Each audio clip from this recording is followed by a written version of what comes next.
Right now, today, there is road salt sitting inside the bottom of both your front sills. It went on in February. It has not come off since, which is 6 months. 6 months, in a closed steel box, on a surface nobody has ever asked you to clean. And here is the part that is going to annoy you. That salt is doing more damage to your car today, in the heat, than it did on the day it landed. Salt pulls water out of the air. That is not a side effect. That is the thing salt does, and it does not stop doing it because the snow melted in March. So the film in your sills goes damp on every humid morning and it stays damp. And warm wet steel corrodes far faster than cold wet steel. Every 18 degrees of extra warmth roughly doubles the rate of it. February put the salt on your car. Summer is when it eats. And nobody ever told you to look. You have washed that car. You have done the thing you were told to do, which is keep the paint clean, and you did it properly. The part of your car that rots first is the part nobody has ever asked you to clean. Nobody handed you a torch and told you where to point it. My name is Kenji Morita. I run a small workshop in Higashi-Osaka. Before I go further, you should know why I am the one telling you this. In Japan, every registered car goes on a lift and has its underside inspected by law. Frame condition, fuel lines, brake pipes, corrosion. Not once, when somebody complains about a noise. Every 2 years, on every car, for as long as that car stays on the road. The inspection record runs to about 60 separate items, and a good number of them are underneath. I have spent my working life on my back under cars, looking for exactly the thing this video is about. On cars where nothing was wrong yet. That is the whole difference. It is not a chemical, it is a calendar. So here are 9 rules, and I want to flag 3 of them before we start. Rule 3 is the one where the responsible thing you already do, the thing you feel good about doing, is quietly making it worse. Rule 7 is not cosmetic. It is the one that decides whether your brake pedal goes to the floor on a wet road. It is the reason I would not skip this video, even if you do not care how your car looks. And at the end, after all 9, I am going to tell you the part of this that is not Japanese at all. It cost me the title of this video, and I am going to say it anyway. That one comes at the end. One ask, and then back to it. If a mechanic's habits are worth 20 minutes of your time, subscribe. It is the only signal I get. Rule 1 is about the wash you already pay for. In Japan, in the snow regions, the underbody rinse is a line on the menu at a filling station or a wash bay. It is called shitamawari, which just means the underside. It is not a premium upsell that nobody buys. It is a normal thing a normal person pays a small amount for in January. In America, you wash the paint, the top of the car, the part you can see, whatever the machine sprays underneath. If it sprays anything at all, you have never checked. You could not tell me right now whether your usual wash has an underbody jet. Here is why that matters more than it sounds. Road salt is chloride. Chloride is the thing that breaks down the thin protective oxide layer that steel forms on itself to protect itself. And once that layer is broken, the metal underneath has nothing. And you already know the rest, because I opened the video with it. Chloride is hygroscopic. It takes moisture out of the air on its own. So a dry sunny day does not save you, and neither does the end of winter. Washing the paint removes none of it. Go outside tonight with your phone. Put the torch on, hold the phone under the rear sill just in front of the wheel, and take one photograph. You do not need to know what you are looking at yet, just take the picture. Most people have never seen this part of their own car. So run an underbody rinse after any drive on salted road. Do it above freezing, so the water runs off instead of standing. If your wash has no underbody spray, buy an undercar hose lance for $20 to $30 and do it yourself. 10 minutes. And if it is nowhere near winter where you are, do it once anyway, this week. What is up in there now went on months ago, and it has not stopped. Rear wheel arches, frame rails, the subframe, and the area in front of the rear wheels where everything gets thrown. That rinse only helps if the water can get back out again. On most cars it cannot, and that is Rule 2.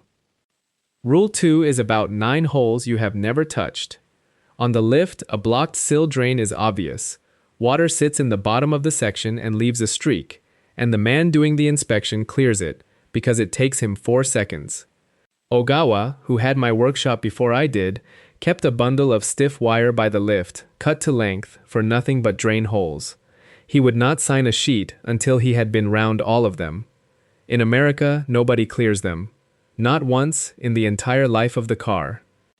Your doors are supposed to get wet inside. So are your sills. Water runs down the glass, past the seal, into the bottom of the door, and it is meant to run straight out through slots at the bottom edge. Same with the rocker panel along the side of the car. Your slots are blocked with leaf litter, road grit, and the fine dust that comes off tires, so the water has nowhere to go, it stands. And standing water in a closed section is worse than water in the open. Water with no fresh oxygen in it turns aggressive in a way open water never does. Rust does not start on the outside of a sill. It starts on the inside, in the dark, in the standing water, and it works outward. By the time a bubble shows in the paint, the metal behind it is already gone. Run your finger along the bottom edge of your driver's door right now. There are slots there. You have owned that car for years and you have never touched them. So find every drain you have. Bottom of all 4 doors. Bottom of both sills. Boot floor. Fuel filler recess. Sunroof drains if you have one. Push a zip tie or a length of strimmer line through each one and pull it back out. Not a drill bit. Never a drill bit. It costs nothing and it takes 20 minutes. Rule 3 is the one I told you about, and it is the one that annoys people. In Japan, a car mostly lives outside. Open carports, leased outdoor spaces, gravel and concrete lots between buildings. A heated attached garage is not the normal thing. In America, you bring the car home covered in salt and slush at 7 in the evening, you put it in a warm, dry garage, and you close the door, and you feel like you have done right by it. Everybody feels that. Corrosion runs on 2 things. How long the metal stays wet, and how warm it is while it is wet. Those are the 2 dials, and you met the second one in the first minute of this video. 18 degrees of extra warmth, roughly doubles the rate. A cold car outside is wet but slow. A warm car in a closed garage is wet and fast. All night, every night, all winter. You have not protected it, you have incubated it. A salted, wet car in a warm garage is the worst combination available to you.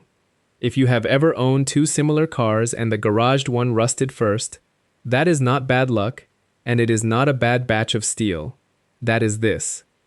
So rinse it before it goes in, or leave the garage door open a hand's width so the air moves and the metal drops to outside temperature, or on a salted night, leave it outside. Any one of the 3. All 3 are free. Rule 4 is a sponge bolted to the weakest joint on your car. Behind each wheel there is a plastic liner, and in Japan those come off as part of a proper underbody clean. Packed grit behind a liner is a normal thing for an inspector to comment on, because everyone knows what is under there. In America, that liner has never been off. Not on your car, not on your neighbor's, not on the last 3 cars you owned. What sits behind it is a mud pack, wet, salted, and permanently pressed against the arch seam. That seam is a folded joint, 2 pieces of steel turned over each other. Paint never reached inside the fold. It cannot. The fold was closed before the paint arrived, so you have a wet salt poultice held tight against the one place on that panel with the least protection. It has sat there through every winter you have owned the car. Ask yourself where every rusty car you have ever seen started rusting. Rear wheel arch. Every single time. That is not a coincidence, and it is not where the water hits hardest. It is where the water never leaves. So buy a plastic trim clip tool set for about $10, pull the clips, drop one liner, and hose out what is behind it. Do the rear ones first because they are always worse. 40 minutes aside the first time, 15 after that. Refit the liner. The clips go back in. Rule 5 is about a product you may already have paid for. In Japan, undercoating is a service item. It goes on a clean underside, it is renewed, and it is looked at again on the lift every 2 years by somebody whose job it is to notice. In America, it is sold to you once, in the finance office, at the moment you are already signing paperwork and have stopped reading. Hard rubberized undercoat, sprayed on in an afternoon, frequently over rust that was already there, and never inspected again for the rest of the car's life. Here is the problem with a hard coating. It chips. Stones hit it, it cracks, and water gets in behind the crack. Now the water is sitting directly on bare steel, with a waterproof lid over the top of it. It cannot dry out, and you cannot see it. A seal that fails is worse than no seal at all, because it holds the water in, and it hides the damage from your eye. Ogawa would not put a hard coating on a car he had not cleaned first. He said you only get to seal something once, so you had better be certain about what you are sealing in. What works instead is a soft coating. A creeping wax or a lanolin-based product that never fully hardens, works its way into seams by itself, and closes back over its own scratches. It looks worse, it performs better. So take a screwdriver handle and tap along your existing undercoat. Solid means bonded. Hollow and drummy means there is a void behind it, and that void has water in it. Do not spray hard undercoat over rust. Do not spray it over a dirty underside. If your car already has some age on it, use a soft creeping product and expect to top it up. Rule 6 is the surface you have never treated and never will, unless somebody tells you it exists.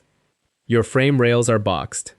So are your sills, your cross members, and several of your suspension mounting points. Boxed means they are hollow steel tubes made of two pressings welded together, and the inside of that tube is either bare or very thinly coated. From the factory, good manufacturers inject wax into those cavities so the inside surface has something on it. In Japan, in the snow regions, owners have that renewed. Everything you have ever done to your car has been to the outside of it. Salt aerosol gets inside a boxed section through exactly the same holes water uses, which are the drain holes and the factory access plugs. Once it is in there, it sits on bare metal in the dark, and it rots the section from the inside out. There is no test you can run on this. That is the entire point of it. When it finally shows on the outside, the section is finished, and a perforated frame rail is not a repair most people want to pay for. So a cavity wax kit with a 360-degree wand runs $60 to $100. It goes in through the plugs and holes your car already has. You drill nothing. You do not drill anything. This one is not a Saturday morning job, and I am not going to pretend it is. But if you intend to keep your car past 10 years, it is the highest value thing on this list. Rule 7 is the one that is not about how the car looks. Japan's inspection checks brake pipes and hoses specifically. For leaks, for wear, for corrosion, for proper installation. Every 2 years. On every car. Written on the sheet. In America, nobody looks at a brake line until the pedal goes soft, and by then you are already having the worst 30 seconds of your driving life. A steel brake line runs the length of the car, and it is held to the frame every so often by a clip. That clip is a crevice. Water wicks into the gap between the clip and the pipe by capillary action, and then it stays there, because the clip is holding it. A brake line does not corrode evenly along its length, and it does not usually fail out in the open. It fails at a clip. Fuel lines are the same, in the same place, for the same reason. This is why I would not skip this rule, even if you do not care about paint. The rest of this video is about a car that looks bad. This one is about a car that does not stop. So get a torch and follow the brake line from the master cylinder back. You are not looking for a light orange bloom, which is normal surface rust on bare steel and is not urgent. You are looking for dark flaking scale, especially at a clip, especially where the line runs near the rear wheels. If you can flake it off with a fingernail, that line is a shop job, and it is a this week job. Do not sand a brake line to see how bad it is. You will find out, and you will find out on the road. Rule 8 is about where the car stands when it is not moving. Japan has a law from 1962. In most of the country, you cannot register a car unless you prove you have an off-street parking space within about 2 kilometers of your home. Overnight parking on the street is banned outright. It is called shakoshōmeisho, a garage certificate. Now, that law was written about congestion. Narrow streets, too many cars. Nobody in 1962 was thinking about corrosion. But the side effect is that almost every registered car in Japan stands on a made surface. Concrete, asphalt, a proper gravel lot. In America, the second car sits on the grass, or on bare dirt, or on a gravel patch at the side of the house where the ground shows through. Bare soil and grass move moisture upward continuously. Ground evaporation does not stop, and it does not care about the weather forecast. A car parked over open ground is sitting in a permanently higher humidity than the same car on sealed concrete 2 meters away. Back to the same two dials: time of wetness and temperature. You have increased one of them for every hour that car is parked, which for most cars is more than 20 hours a day. Do you own a project car, a trailer, or a truck that only moves in summer? This rule is the whole reason the underside of it looks the way it does. So put something between the car and the ground. 4 paving slabs under the wheels is not enough on its own. You want a barrier under the whole footprint of the car. A heavy-duty tarpaulin weighted at the edges, a sheet of exterior ply, gravel laid over a ground sheet. It is not elegant. It works. Rule 9 ties every other rule in this video together, and there is no chemistry in it at all. In Japan, the underside of a car gets looked at on a schedule, by somebody who writes down what they saw. That record follows the car for the rest of its life. When it eventually goes to auction, the sheet carries a note about undercarriage condition, and that note moves the price. Everybody in the chain can see it. In America, the underside of your car may never have been photographed, not once. Not by you, not by a shop, not by the dealer who sold it to you. Nobody looks until something falls off or fails an emissions test. Rust is not a fast process. It is a slow process that happens where you never look. Slow processes in unobserved places are how everything gets lost, from a car to a roof to a set of teeth, and the fix is never a better chemical. The fix is attention on a schedule. Ogawa photographed undersides before it was easy to. He said a car does not change fast enough for you to notice, so you have to make it hold still. So twice a year, in spring and before winter, you get under the car with a phone and a torch, and you take 10 photographs. Same 10 places, same order, every time. Both front sills. Both rear sills. Both rear wheel arch seams from underneath. Both front subframe mounts. The rear subframe. The area where the brake lines run near the rear axle. Put them in a folder with the date on it. You are not diagnosing anything. You are building something to compare against. In 18 months, you will look at 2 photographs of the same 6 inches of metal, and you will know more about your car than any single inspection could tell you. So who benefits from you not knowing any of this? Start with the obvious one. A one-time lifetime undercoat is a high-margin item, and it is sold to you at the exact moment your defenses are down. You have already decided to buy the car. You just want the pen. It gets sold hard because it is profitable, and it gets sold as permanent because permanent is what people want to hear. Meanwhile, nobody has ever made $1 selling you a zip tie, and there is no marketing budget anywhere on earth for a drain hole.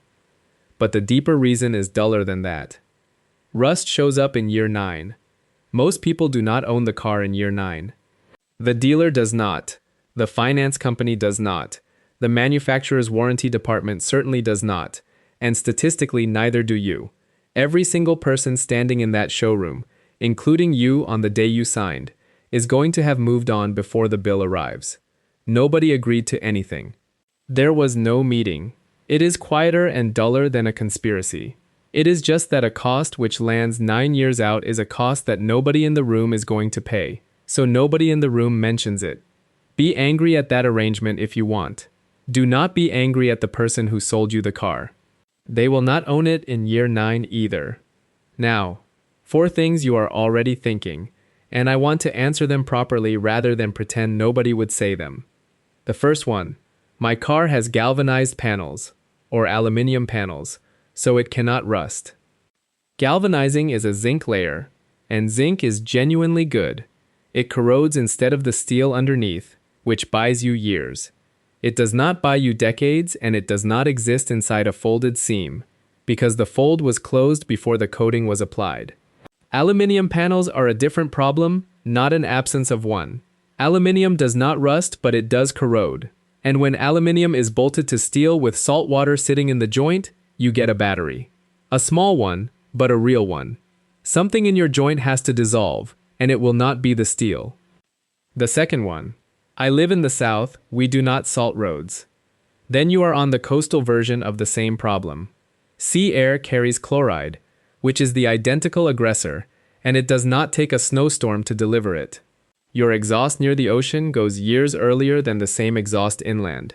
And if you are in the south, your car is more likely to sit on grass or bare ground all year, which is Rule 8. Your humidity is higher for more months. That is the time of wetness dial again. The third one. Washing in winter is pointless, it just freezes again. The purpose of the rinse is removal, not dryness. Salt that stays on the car does not need you to add water. It takes water out of the air by itself and stays active, so leaving it dry is not leaving it safe. Wash above freezing, wash in the middle of the day, and let it run off. A car that is briefly wet with clean water is in far better shape than a car that is permanently damp with brine. The fourth one, and this is the one I have the most sympathy with. Undercoating is a scam. Partly. Hard sealed coating sprayed over an existing problem, sold as permanent, never inspected again, is close enough to a scam that I will not argue with you. Soft creeping wax on a clean underside, renewed on a schedule, treated as maintenance rather than as a purchase, is not the same product and is not the same claim. The word is the same, the thing is not. Now the part I said I would come back to. This video is called 9 Japanese Rust Rules, and I need to tell you what is wrong with that title. Japan uses de-icing agents heavily. Not a little. Heavily. All of Hokkaido, the whole Tohoku region, and the entire Japan Sea coast, which is Niigata, Toyama, Ishikawa, and Fukui, plus the mountain roads in Nagano and Gifu. Cars in those places rust, and they rust badly, and everybody in the Japanese trade knows it. When a car from up there goes through auction, the sheet carries a corrosion note on the undercarriage, and it takes money off the price. That is not a rumor. That is a line item. So why does the average Japanese used car arrive somewhere else with a clean underside? Mostly because it came from Kanto or Kansai, where there is very little road salt and the winters are mild. That is climate. It is not virtue and it is not a secret technique. My workshop is in Osaka. I am in the easy region. I want to be straight with you about that. There is a version of this video where a Japanese mechanic tells you his country has solved rust. That would be a better video. It would also be a lie. What is real is the second half. The inspection is real and it is mandatory. It puts a trained pair of eyes under every car in the country on a fixed schedule, whether the owner asked for it or not. The habits are real, and you can copy every one of them for the price of a zip tie. 2 more honest things and then I will let you go. If you can push a screwdriver through a frame rail or through the bottom of a sill, stop. Do not wax over it, do not undercoat it, and do not treat this video as permission to hide it. That is a structural repair and it is a road safety matter, and it needs somebody underneath it who can weld. And if your car is 10 years old and has never been rinsed underneath, everything in this video buys you years. It does not buy you back the years you already spent. You are slowing something down. You are not reversing it.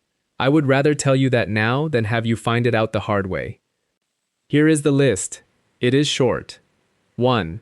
Get under the car with a phone and a torch, and take those 10 photographs. Name the folder with today's date. Costs nothing.